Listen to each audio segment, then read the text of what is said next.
C'est une vérité presque incontestable que la vie sociale d'une jeune femme sans dragon est condamnée à l'échec. Mais, pour tous les habitants de Hattergill Hall, il était chaque jour plus évident que pour Pénélope Hattergill, le fait d'avoir un dragon serait une garantie de désastre. « Mère !» Le cri strident de Pénélope fit vibrer le lustre en cristal au-dessus de sa tête. « Il a recommencé !»« Oh, misère !»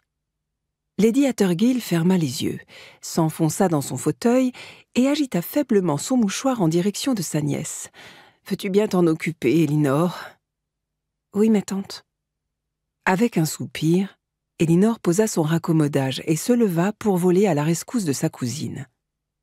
Ce genre de nettoyage incombait en règle générale aux serviteurs, mais les femmes de chambre s'étaient révoltées quelques jours plus tôt, et Mrs. Braithwaite, l'austère gouvernante qui intimidait même Pénélope, avait annoncé qu'elle aussi présenterait sa démission si l'on demandait de nouveau à l'une de ses subordonnées de s'occuper des cochonneries de cette ignoble créature.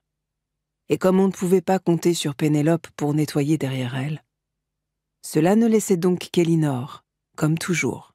« Ne bouge pas, Pénélope, » dit-elle en essuyant le dos de sa cousine à l'aide de son mouchoir. « Si tu veux que j'élimine tout. » « C'est dégoûtant !»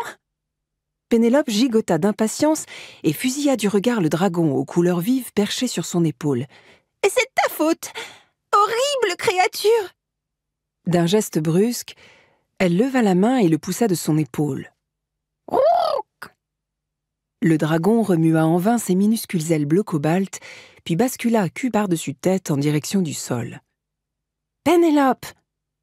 Elinor lâcha son mouchoir souillé et se précipita pour intercepter le dragon. Elle l'attrapa juste à temps et le serra contre sa poitrine avant de le consoler avec force caresse. « Mais où as-tu la tête ? Tu sais que son éleveur lui a coupé les ailes.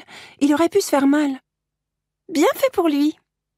Pénélope croisa les bras et écrasa le dragon d'un nouveau regard orageux. « Il sait parfaitement ce qu'il fait, ça se voit. Ce coup-ci, juste avant qu'il se lâche, je l'ai entendu rire. » Elle se trompait. Chez les dragons, ce gargouillis était un signe de peur. Elinor l'avait lu quelque part, car elle s'était renseignée sur les dragons lorsqu'elle avait appris que la famille comptait en acquérir un pour les débuts de Pénélope en société. Elle se mordit néanmoins la lèvre pour contenir la remarque acerbe qui ne demandait qu'à sortir.